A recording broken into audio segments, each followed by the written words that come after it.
Não raro uma ação do governo, de algum governo, é paralisada, mesmo que por obra social, mesmo com a intenção de melhorar alguma coisa na vida da sociedade, a obra é paralisada por uma ação do Ministério Público porque foi reclamada por um cidadão. Por que será que o Ministério Público normalmente não é chamado no início do processo? O Ministério Público foi criado pela Constituição de 1988. Nós estamos falando de mais de 20 anos de um ministério, de um órgão criado, de um Ministério Público criado, para justamente auxiliar no processo, auxiliar o cidadão. O Ministério Público resolve causas públicas e quando o público reclama, o Ministério atua e vai à Justiça, que pode paralisar, de repente, uma obra que tinha tudo para dar certo e tudo para funcionar. Às vezes até bem sucedida, às vezes bem intencionada, mas por que especialmente o Ministério Público deixa de ser consultado? Nas obras de saneamento básico, e o Instituto Trata Brasil é focado exatamente em falar de saneamento básico e apontar soluções, não raro isso também acontece. Para falar sobre o assunto, nós convidamos o Dr. Murilo Bustamante, que é promotor de justiça, coordenador do meio ambiente do Ministério Público do Estado do Rio de Janeiro. Doutor, seja bem-vindo. O Ministério Público não é chamado por desconhecimento dos órgãos, por preconceito ou por qualquer outra razão. O que é que faz com que o Ministério Público não seja chamado para discutir o processo de uma obra, por exemplo, que é algo vultoso, porque envolve valores, envolve a sociedade, envolve a vida das pessoas, desde o início do processo? A gente poderia trazer uma série de motivos para isso. Receio do administrador, a falta de amadurecimento institucional de ambas as partes, a falta da percepção da função do Ministério Público e até mesmo uma perspectiva de que não caberia ao Ministério Público um controle preventivo da atuação do poder público. Então, se nós pararmos para pensar, essa resposta vai ser dada pelo Ministério Público, no sentido de que as autoridades estão com receio do Ministério Público, por parte das autoridades vão dizer que não cabe ao Ministério Público fazer o controle prévio, mas eu resumiria isso numa falta de amadurecimento das instituições. Por que não também do Ministério Público? Que há necessidade de aproximação, de integração, fugirmos da concepção de que o Ministério Público atua contra o poder público para que o Ministério Público atua com o poder público, em favor dos interesses que lhe cabe tutelar, que lhe cabe proteger.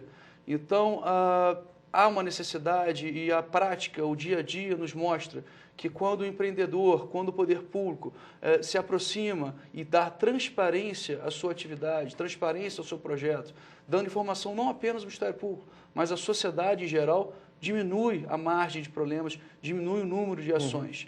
Mas quando ele se abstém dessa informação, quando ele nega à sociedade informação e, portanto, a sociedade se dirige ao Ministério Público, um dos instrumentos de controle, um dos instrumentos de participação e defesa democrática, e aí nós encontramos os entraves, as brigas, as ações judiciais.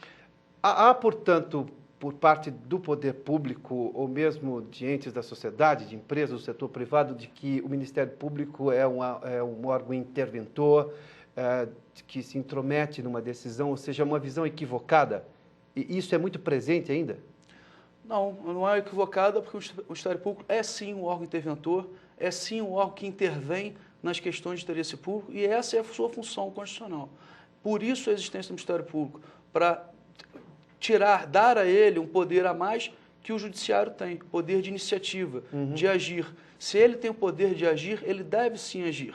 A forma como ele age, trazendo a juízo, trazendo à sociedade as informações, mostrando irregularidades de um processo licitatório, irregularidade de um processo de licenciamento, e daí vindo a gerar entraves, sim, por que não, à realização de uma obra, faz parte da sua função, faz parte dos mecanismos de controle, de equilíbrio entre os poderes.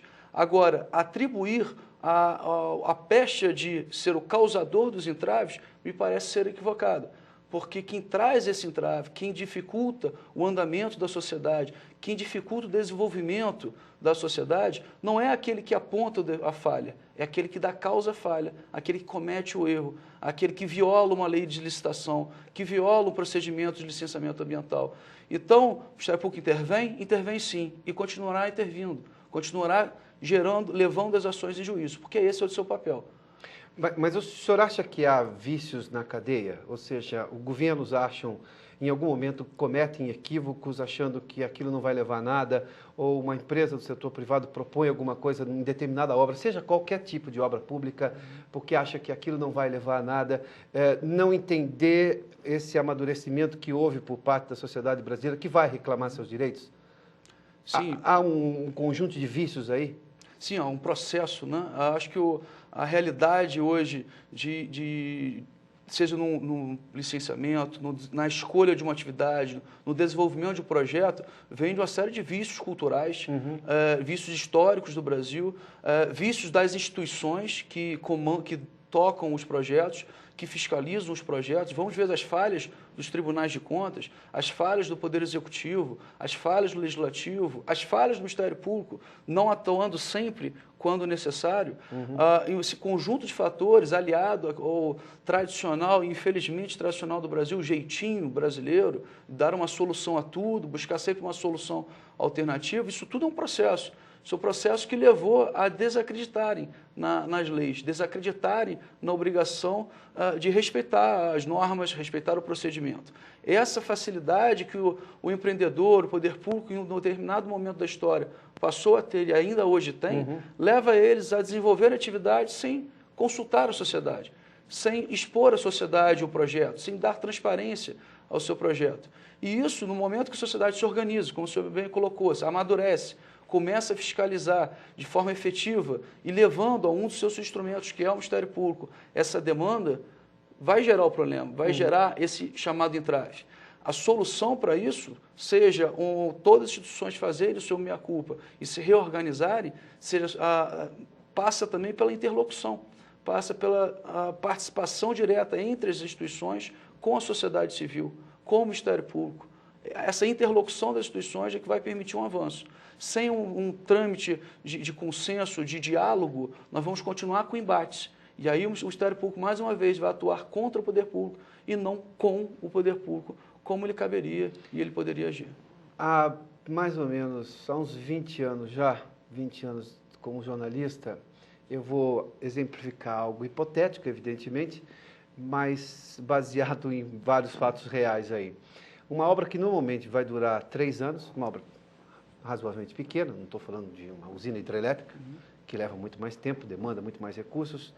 É uma obra desse tamanho, que tem algo previsto como 3 anos, passa a ter 5, porque teve só de paralisação, por termos de ajustamento de conduta, por questões envolvidas na justiça, vai a 5, sem contar o preço que sobe.